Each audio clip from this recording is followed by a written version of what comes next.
This is the second lecture of design of beam. So students, in the last lecture we are discussing about how the load transfer from slab to beam, in which there is three cases are there.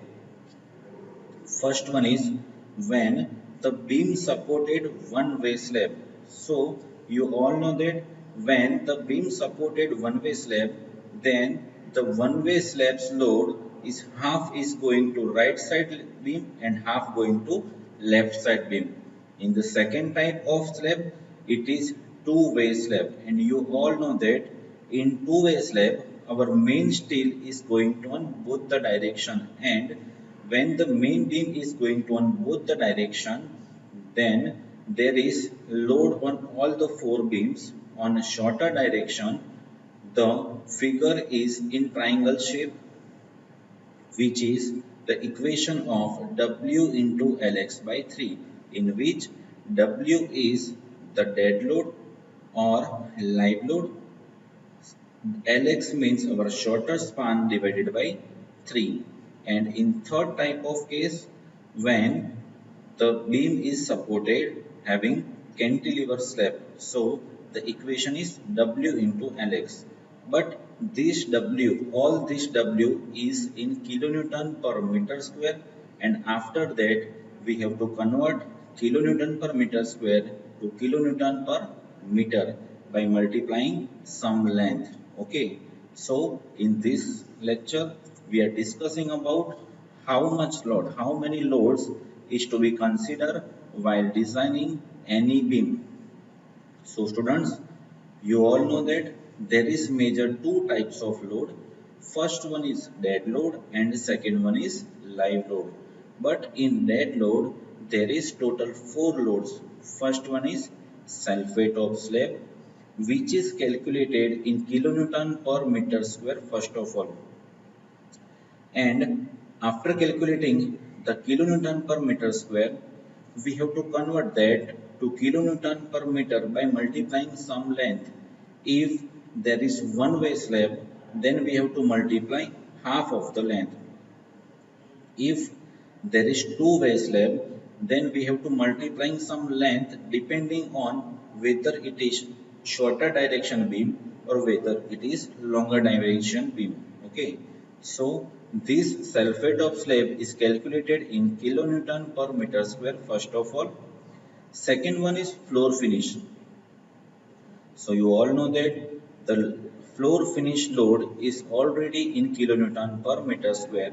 So these both the loads are first of all finding out in kilonewton per meter square.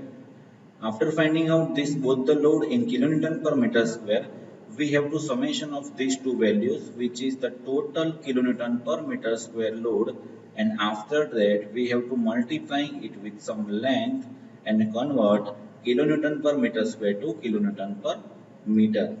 Okay. Our third load is masonry load. Masonry load, it means our brickwork load. And if we have to design this beam, then this beam takes the brickwork. This orange color is your brickwork construction.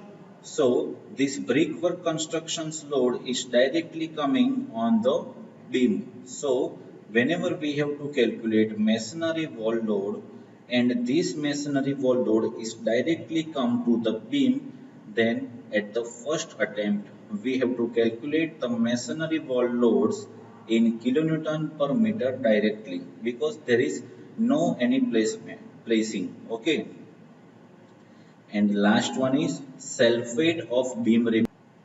So students, what is the meaning of beam rib? Beam rib means latak. Okay, so whenever you have to seated in your room, then this portion is called as latak.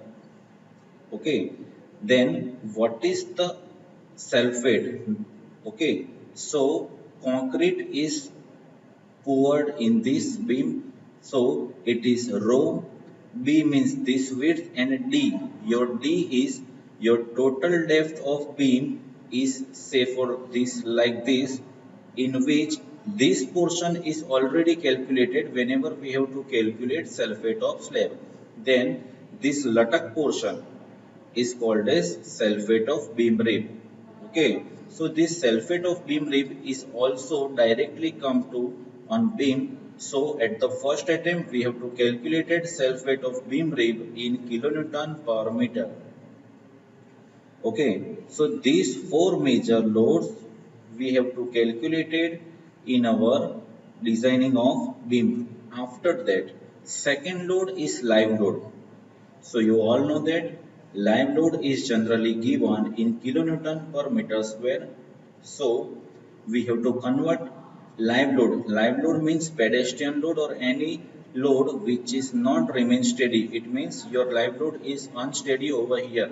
So this live load is going to half over here and half over here in the case of one-way slab, and in two-way slab the load distribution is depending on the Ly and Lx. So this live load is first of all in kilonewton per meter square, and after that we have to convert it to kilonewton per meter by multiplying some length. Okay, so these five major loads while is considered while we have to designing any beam. So students, let us check our how this load is to be calculated with some example.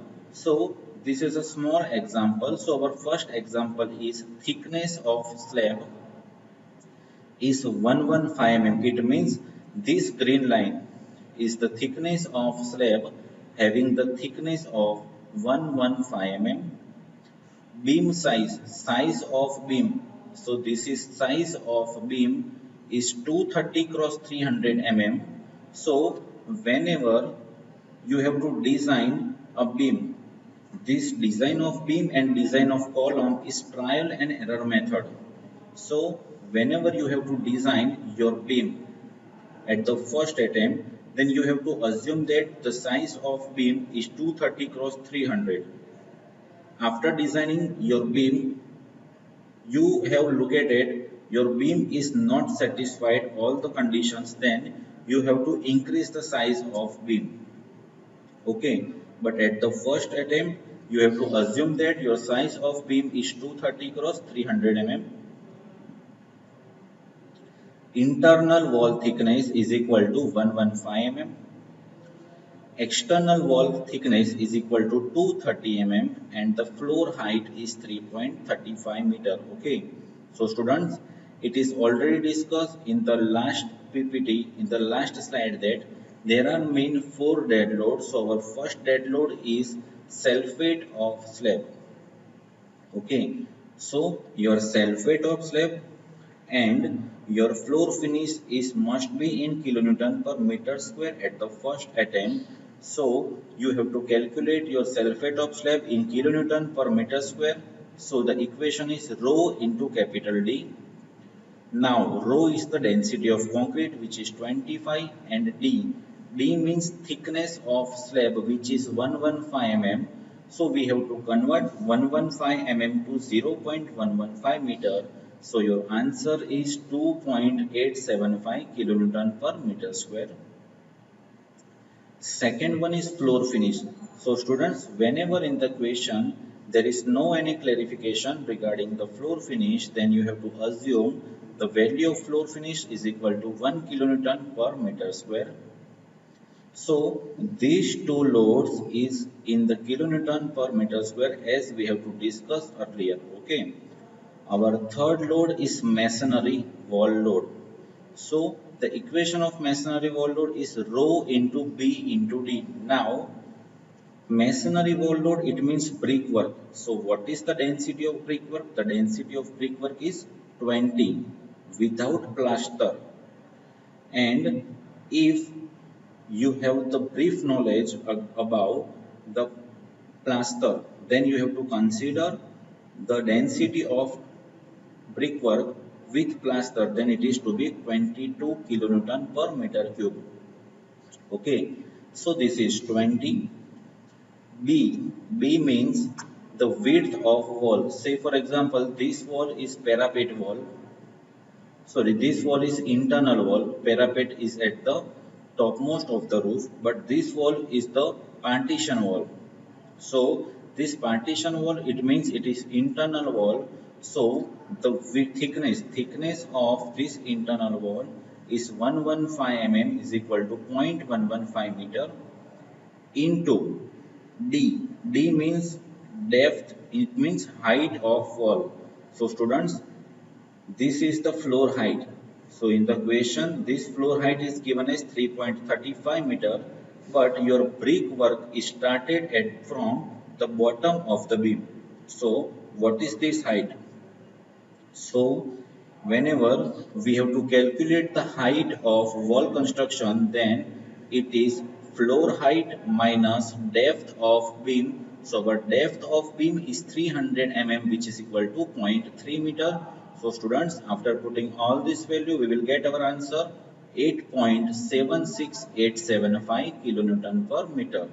Okay, and our last dead load is self weight of beam rib. So the equation is rho into B into capital D.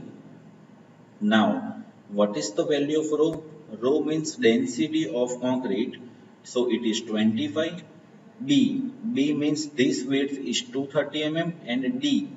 So you can see that your total depth of beam is 300 mm, but in which your 0.115 mm is the slab thickness which is already constructed and which is already calculated in the self weight of slab. So this portion is called as beam rib. So what is the height? So this height is 0.3 minus 0.115, which is 0.185. So your answer of self weight of beam rib is 1.06 kilonewton per meter. So students, this is the calculation of dead load, and in live load, only live load is there having the unit of kilonewton per meter square. Okay, so students, now we are moving further to our best example, which is the whole design of beam, in which we have to calculate dead load, live load, and after that we have to design any beam. Okay, so now the question is design and detail a typical continuous beam. So the word is continuous beam. So whenever your beam having span of two or more span, then it is called as continuous beam of the building shown in figure. A typical floor plan of a building is shown in figure. It means the figure is already given in the next slide, and the data is number of story is equal to 4. So this number of story is equal to 4, in which G plus 3 RC building. So G plus 3 means ground plus other 3 is called as G plus 3. Floor to floor height is equal to 3.35 meter. Floor to floor height, it means your floor level to the upper floor level height is 3.35 meter. Height of plinth is equal to 1 meter above ground level. External wall thickness is equal to 230 mm thick. Internal wall is equal to 150 mm thick. SBC of soil, SBC means soil bearing capacity of soil, is equal to 200 kilonewton per meter square. This SBC is useful whenever we have to design a column. Okay, so the design of column is the next topic after the design of beam. Next is live load is equal to 4 kilonewton per meter square. Floor finish is equal to 1 kilonewton per meter square. Density of masonry is equal to 20 kilonewton per meter cube. Okay, this is 20 kilonewton per meter cube. Use M20 and Fe415 and thickness of all the slab. So you can see that this is the figure. Thickness of all the slab is 115 mm. Okay, so students, this is the question, and the figure which is given is this, in which there is 12 column 16 column number 1, 2, 3, 4 and up to 16, and This is beam. It means this is separate slab. These two is separate slabs. Okay. Now how it is designed as. So you can see that this dimension is 6 meter and this dimension is 3 meter. It means your Ly by Lx ratio is 6 divided by 3, which is equal to 2. And if your Ly by Lx ratio is greater than or equal to 2, then it is classified as one-way slab. And you all know that in one-way slab, your main steel is provided on shorter direction. So students, this is the indication of your main steel is provided in this direction. Okay.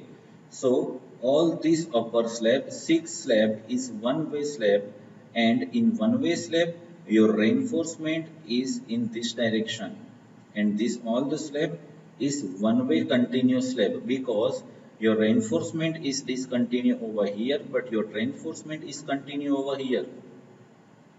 Okay, and this 6 slab is the mirror image of this 6 slab. Okay, it means if you have to design these 6 slabs, then you have to already design these 6 slab.